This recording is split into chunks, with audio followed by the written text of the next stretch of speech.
कुछ ही देर में यह संबोधन शुरू होगा। प्रधानमंत्री नरेंद्र मोदी का राष्ट्र के नाम संबोधन है, अपने आप में काफी महत्वपूर्ण, क्योंकि पूरा देश नजर लगाए हुए कि प्रधानमंत्री मोदी आज क्या कुछ कहने वाले हैं। बहुत सी उम्मीदें हैं देश को, क्या कुछ कह रहे हैं सुनिए सर। मेरे प्यारे देशवासियों, नमस्कार।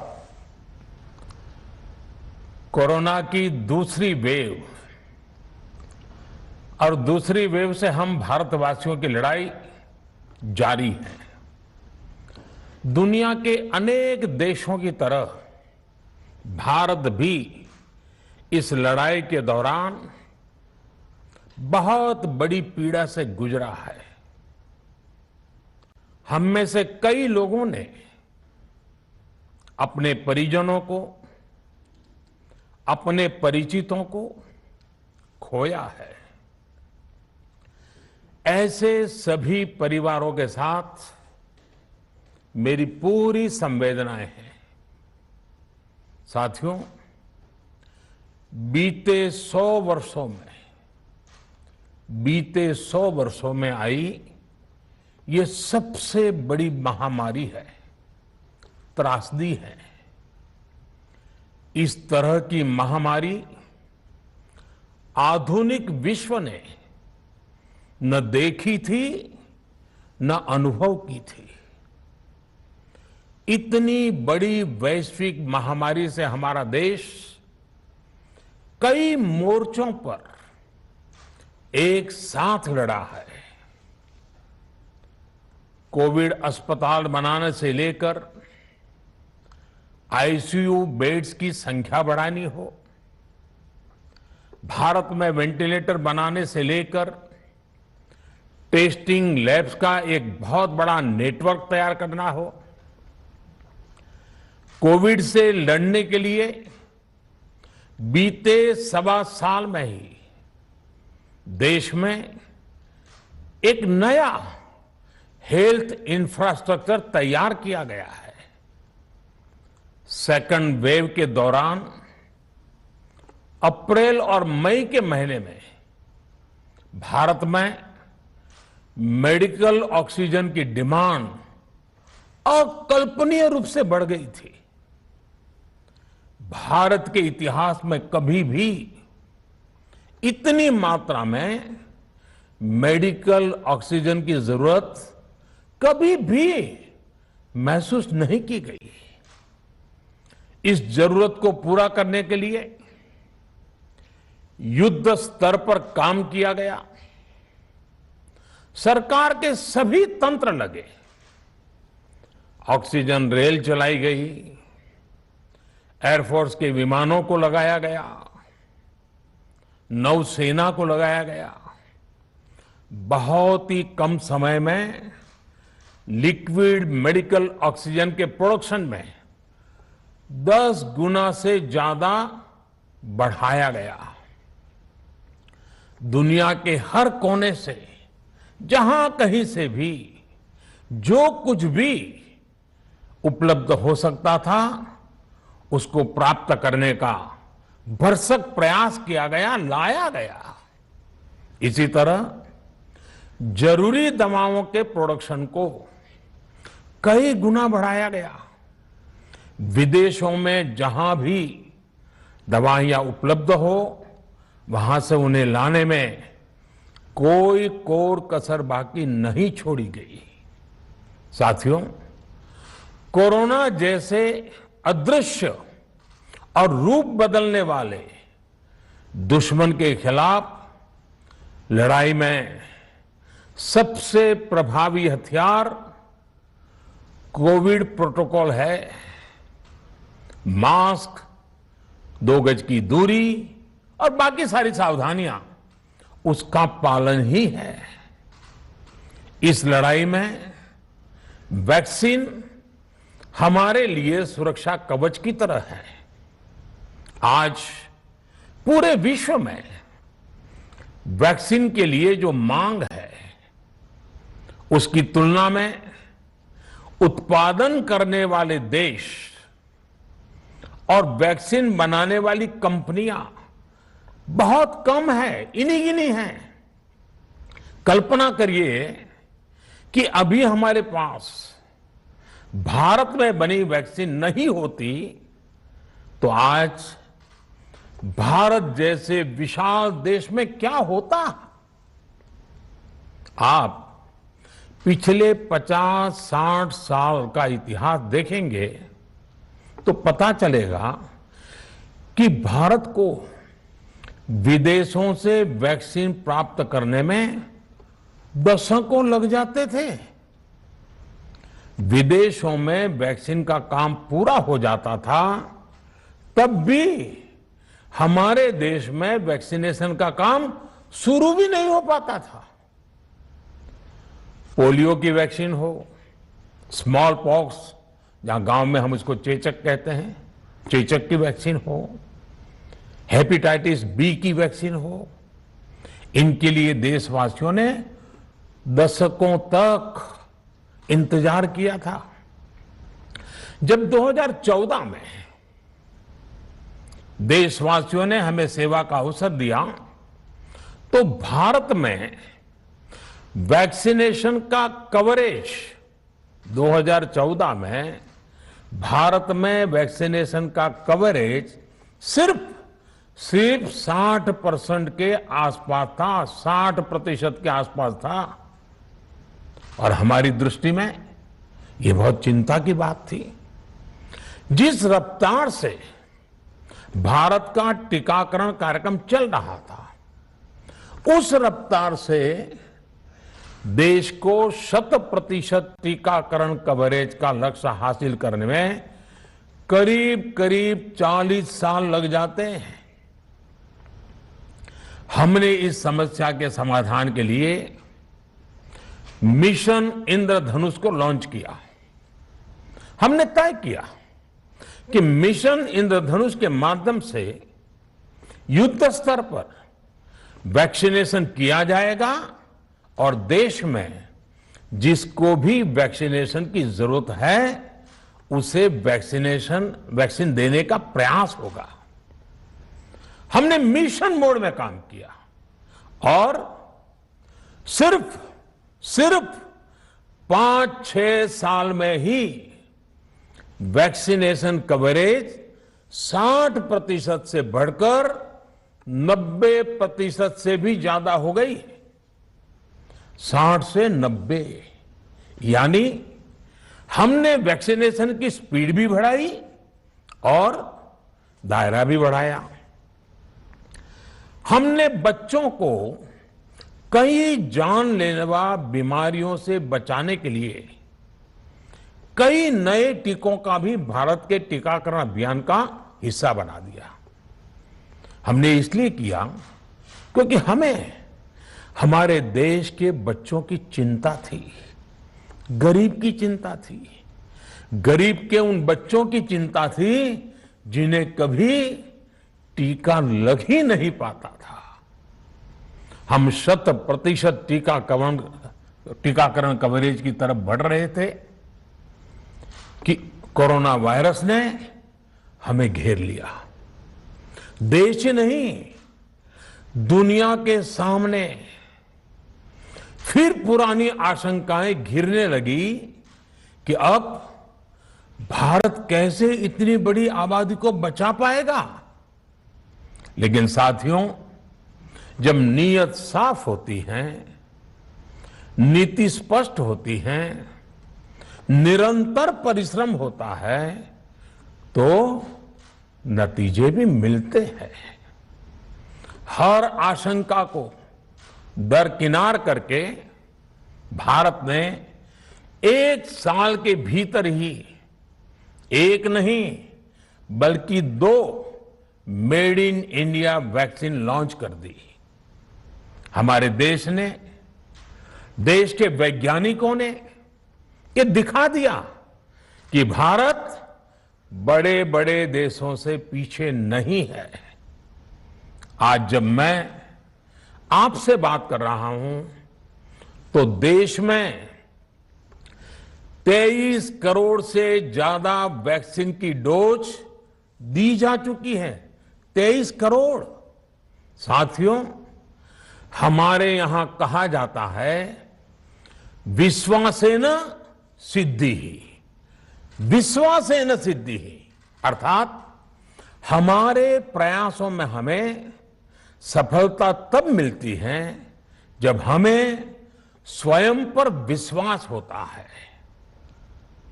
हमें पूरा विश्वास था कि हमारे वैज्ञानिक बहुत ही कम समय में वैक्सीन बनाने में सफलता हासिल कर लेंगे। इसी विश्वास के चलते जब हमारे वैज्ञानिक अपना रिसर्च वर्क कर ही रहे थे, तभी हमने लॉजिस्टिक्स और दूसरी तैयारियां शुरू कर दी थी। आप सब भली भांति जानते हैं कि पिछले साल यानी 1 साल पहले, पिछले साल अप्रैल में जब कोरोना के कुछ ही हजार केस थे, उसी समय वैक्सीन टास्क फोर्स का गठन कर दिया गया था। भारत के लिए वैक्सीन बनाने वाली कंपनियों को सरकार ने हर तरह से सपोर्ट किया। वैक्सीन निर्माताओं को क्लिनिकल ट्रायल में मदद की गई, रिसर्च और डेवलपमेंट के लिए जरूरी फंड दिया गया। हर स्तर पर सरकार उनके साथ कंधे से कंधा मिलाकर चली। आत्मनिर्भर भारत पैकेज के तहत मिशन कोविड सुरक्षा के माध्यम से भी उन्हें हजारों करोड़ रुपए उपलब्ध कराए गए। पिछले काफी समय से देश लगातार जो प्रयास और परिश्रम कर रहा है, उससे आने वाले दिनों में वैक्सीन की सप्लाई और भी ज्यादा बढ़ने वाली है। आज देश में 7 कंपनियां विभिन्न प्रकार की वैक्सीन का प्रोडक्शन कर रही है। 3 और वैक्सीन का ट्रायल भी एडवांस स्टेज पर चल रहा है। वैक्सीन की उपलब्धता बढ़ाने के लिए दूसरे देशों की कंपनियों से भी वैक्सीन खरीदने की प्रक्रिया को तेज किया गया है। इधर हाल के दिनों में कुछ एक्सपर्ट्स द्वारा हमारे बच्चों को लेकर भी चिंता जताई गई है। इस दिशा में भी 2 वैक्सीन का ट्रायल तेजी से चल रहा है। इसके अलावा अभी देश में एक नेजल वैक्सीन पर भी रिसर्च जारी है। इसे सिरिंज से न देकर नाक में स्प्रे किया जाएगा। देश को अगर निकट भविष्य में इस वैक्सीन पर सफलता मिलती है, तो इससे भारत के वैक्सीन अभियान में और ज्यादा तेजी आएगी। साथियों, इतने कम समय में वैक्सीन बनाना अपने आप में पूरी मानवता के लिए बहुत बड़ी उपलब्धि है, लेकिन इसकी अपनी सीमाएं भी हैं। वैक्सीन बनने के बाद भी दुनिया के बहुत कम देशों में वैक्सीनेशन प्रारंभ हुआ और ज्यादातर समृद्ध देशों में ही शुरू हुआ। WHO ने वैक्सीनेशन को लेकर गाइडलाइंस दी। वैज्ञानिकों ने वैक्सीनेशन की रूपरेखा रखी और भारत ने भी जो अन्य देशों की बेस्ट प्रैक्टिसेस थी, विश्व स्वास्थ्य संगठन WHO के मानक थे, उसी आधार पर चरणबद्ध तरीके से वैक्सीनेशन करना तय किया। केंद्र सरकार ने मुख्यमंत्रियों के साथ हुई अनेकों बैठकों से जो सुझाव मिले, संसद के विभिन्न दलों के साथियों द्वारा जो सुझाव मिले, उसका भी पूरा ध्यान रखा। इसके बाद ही ये तय हुआ कि जिन्हें कोरोना से ज्यादा खतरा है, उन्हें प्राथमिकता दी जाएगी। इसलिए ही हेल्थ वर्कर्स, फ्रंटलाइन वर्कर्स, 60 वर्ष की आयु से ज्यादा के नागरिक, बीमारियों से ग्रसित 45 वर्ष से ज्यादा आयु के नागरिक, इन सभी को वैक्सीन पहले लगनी शुरू हुई है। आप कल्पना कर सकते हैं कि अगर कोरोना की दूसरी वेव से पहले हमारे फ्रंटलाइन वर्कर्स को वैक्सीन नहीं लगी होती तो क्या होता? सोचिए, हमारे डॉक्टर्स, नर्सिंग स्टाफ को वैक्सीन ना लगी तो क्या होता? अस्पतालों में सफाई करने वाले हमारे भाई बहनों को, एम्बुलेंस के हमारे ड्राइवर्स भाई बहनों को वैक्सीन ना लगी होती तो क्या होता? ज्यादा से ज्यादा हेल्थ वर्कर्स को वैक्सीनेशन होने की वजह से ही वो निश्चिंत होकर दूसरों की सेवा में लग पाए, लाखों देशवासियों का जीवन बचा पाए। लेकिन देश में कम होते कोरोना के मामलों के बीच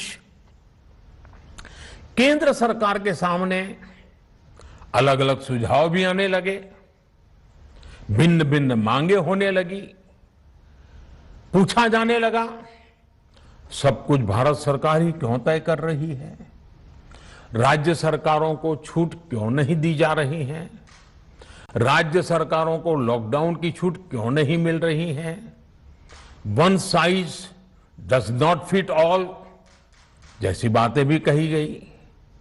दलील ये दी गई कि संविधान में चूंकि हेल्थ, आरोग्य प्रमुख रूप से राज्य का विषय है, इसलिए अच्छा है कि सब राज्य ही करें।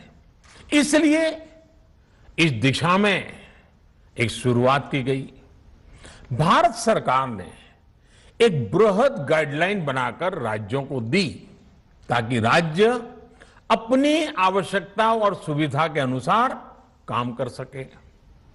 स्थानीय स्तर पर कोरोना कर्फ्यू लगाना हो, माइक्रो कंटेनमेंट जोन बनाना हो, इलाज से जुड़ी व्यवस्थाएं हो, भारत सरकार ने राज्यों की इन मांगों को स्वीकार किया।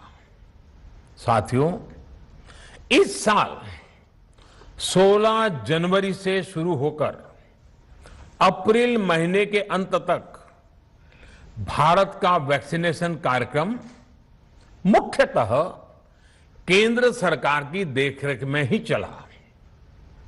सभी को मुफ्त वैक्सीन लगाने के मार्ग पर देश आगे बढ़ रहा था। देश के नागरिक भी अनुशासन का पालन करते हुए अपनी बारी आने पर वैक्सीन लगवा रहे थे। इस बीच कई राज्य सरकारों ने फिर कहा कि वैक्सीन का काम डिसेंट्रलाइज किया जाए और राज्यों पर छोड़ दिया जाए। तरह तरह के स्वर उठे, जैसे कि वैक्सीनेशन के लिए एज ग्रुप क्यों बनाए गए। दूसरी तरफ किसी ने कहा कि उम्र की सीमा आखिर केंद्र सरकार ही क्यों तय करे। कुछ आवाजें तो ऐसी भी उठी कि बुजुर्गों का वैक्सीनेशन पहले क्यों हो रहा है। भांति भांति के दबाव भी बनाए गए। देश के मीडिया के एक वर्ग ने इसे कैंपेन के रूप में भी चलाया। साथियों, काफी चिंतन मनन के बाद इस बात पर सहमति बनी कि राज्य सरकारें अपनी तरफ से भी प्रयास करना चाहती हैं, तो भारत सरकार को क्यों इतराज हो और भारत सरकार इतराज क्यों करे। राज्यों की इस मांग को देखते हुए, उनके आग्रह को ध्यान में रखते हुए 16 जनवरी से जो व्यवस्था चली आ रही थी, उसमें प्रयोग के तौर पर एक बदलाव किया गया। हमने सोचा कि राज्य ये मांग कर रहे हैं, उनका उत्साह है, तो चलो भाई 25% का काम उन्हीं को सुपुर्द कर दिया जाए, उन्हीं को दे दिया जाए। स्वाभाविक है। 1 मई से राज्यों को 25% काम उनके हवाले कर दिया गया। उसे पूरा करने के लिए उन्होंने अपने अपने तरीके से प्रयास भी किए। इतने बड़े काम में किस तरह की कठिनाइयां आती हैं, ये भी उनके ध्यान में आने लगा। उनको पता चला पूरी दुनिया में वैक्सीन की क्या स्थिति है, इसकी सच्चाई से भी राज्य परिचित हुए। और हमने देखा, एक तरफ मई में सेकेंड वेव, दूसरी तरफ वैक्सीन के लिए लोगों का बढ़ता रुझान, और तीसरी तरफ राज्य सरकारों की कठिनाइयां। मई में 2 सप्ताह बीतते बीतते कुछ राज्य खुले मन से ये कहने लगे कि पहले वाली व्यवस्था ही अच्छी थी। धीरे धीरे इसमें कई राज्य सरकारें जुड़ती चली गई। वैक्सीन का काम राज्यों पर छोड़ा जाए।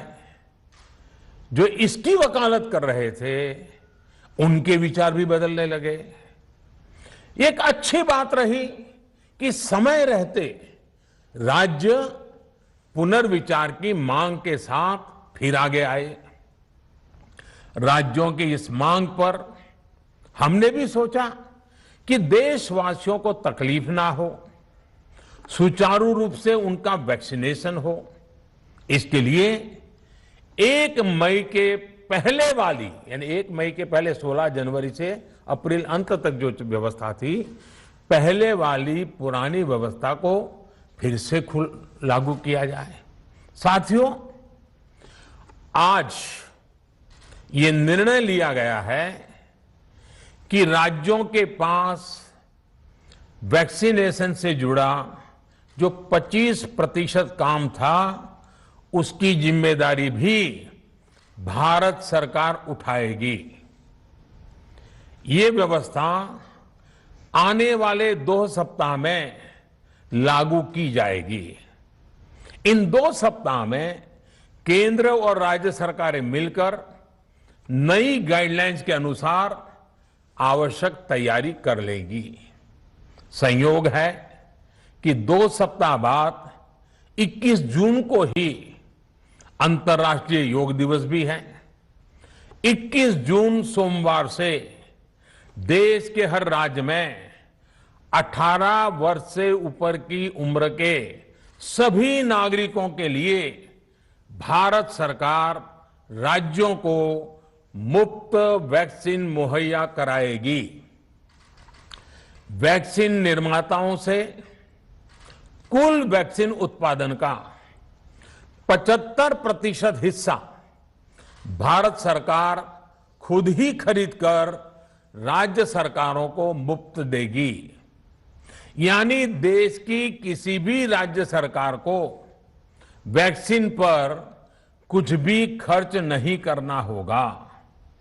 अब तक देश के करोड़ों लोगों को मुफ्त वैक्सीन मिली है। अब 18 वर्ष की आयु के लोग भी इसमें जुड़ जाएंगे। सभी देशवासियों के लिए भारत सरकार ही मुफ्त वैक्सीन उपलब्ध करवाएगी। गरीब हो, निम्न मध्यम वर्ग हो, मध्यम वर्ग हो या फिर उच्च वर्ग, भारत सरकार के अभियान में मुफ्त वैक्सीन ही लगाई जाएगी। हां, जो व्यक्ति मुफ्त में वैक्सीन नहीं लगवाना चाहते, प्राइवेट अस्पताल में वैक्सीन लगवाना चाहते हैं, उनका भी ध्यान रखा गया है।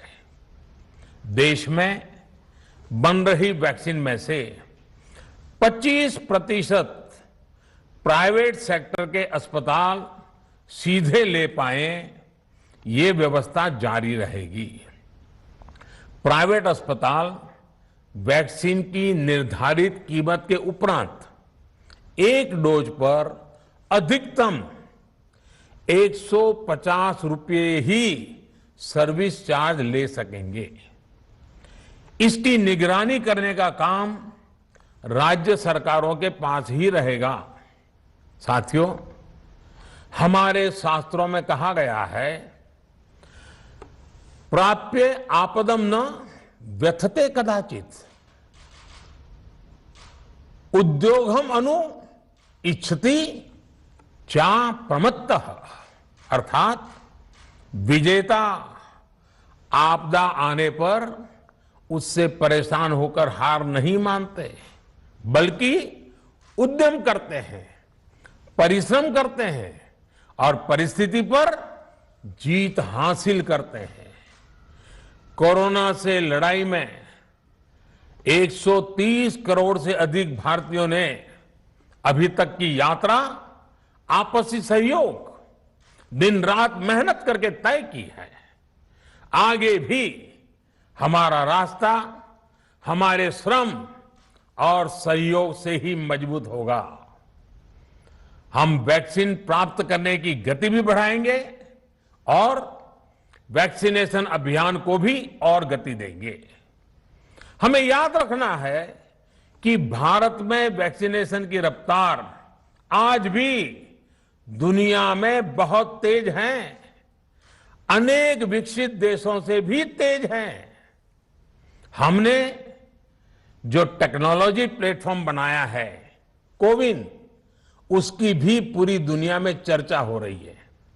अनेक देशों ने भारत के इस प्लेटफॉर्म को इस्तेमाल करने में रुचि भी दिखाई है।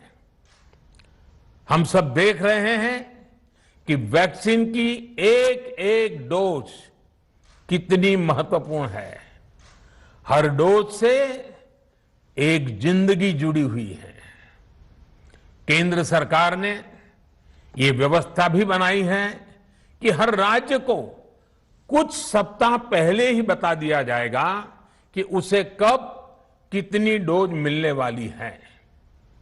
मानवता के इस पवित्र कार्य में वाद विवाद और राजनीतिक छींटाकशी से ऐसी बातों को कोई भी अच्छा नहीं मानता है। वैक्सीन की उपलब्धता के अनुसार पूरे अनुशासन के साथ वैक्सीन लगती रहे, देश के हर नागरिक तक हम पहुंच सके, ये हर सरकार, हर जनप्रतिनिधि, हर प्रशासन की सामूहिक जिम्मेदारी है। प्रिय देशवासियों, टीकाकरण के अलावा आज एक और बड़े फैसले में, उस फैसले से मैं आपको अवगत कराना चाहता हूं। पिछले वर्ष जब कोरोना के कारण लॉकडाउन लगाना पड़ा था, तो प्रधानमंत्री गरीब कल्याण अन्न योजना के तहत 8 महीने तक 80 करोड़ से अधिक देशवासियों को मुफ्त राशन की व्यवस्था हमारे देश ने की थी। इस वर्ष भी दूसरी वेव के कारण मई और जून के लिए भी इस योजना का विस्तार किया गया था। आज सरकार ने फैसला लिया है कि प्रधानमंत्री गरीब कल्याण अन्न योजना को अब दीपावली तक आगे बढ़ाया जाएगा।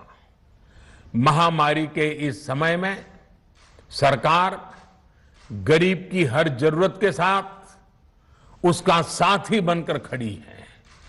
यानी नवंबर तक 80 करोड़ से अधिक देशवासियों को हर महीने तय मात्रा में मुफ्त अनाज उपलब्ध होगा। इस प्रयास का मकसद यही है कि मेरे किसी भी गरीब भाई बहन को, उसके परिवार को भूखा सोना ना पड़े। साथियों, देश में हो रहे इन प्रयासों के बीच कई क्षेत्रों से वैक्सीन को लेकर भ्रम और अफवाहों की जानकारी चिंता बढ़ाती है। ये चिंता भी मैं आपके सामने व्यक्त करना चाहता हूं।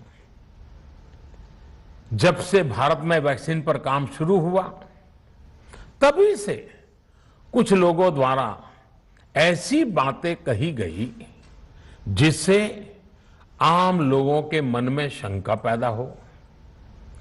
कोशिश ये भी हुई कि भारत के वैक्सीन निर्माताओं का हौसला पस्त पड़ जाए और उनके सामने अनेक प्रकार की बाधाएं आए।